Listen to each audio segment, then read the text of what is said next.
भिक्षा करूँ कारण यही गुरुजन मैंने एंजय करूँ लगे ना से लगे पुओ नाती नातुणी खायापी ठीक से आम पूर्वज मैंने परिश्रम कर एसोसिएसन माध्यम फेडरेशन माध्यम ऑल इंडिया लेवल में प्रयास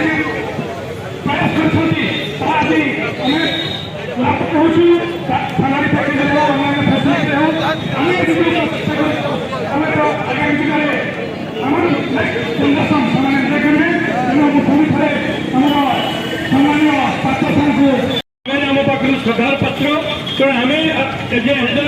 ब्रदर कहतु फादर कहतु ग्रेट फादर कहतु कहीं 80 वर्ष 50 वर्ष पेंशनर मैंने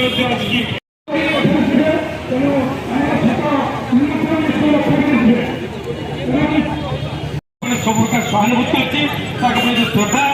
सहानुभूति सब भरी रही आगे चलते धन्यवाद थैंक यू सर।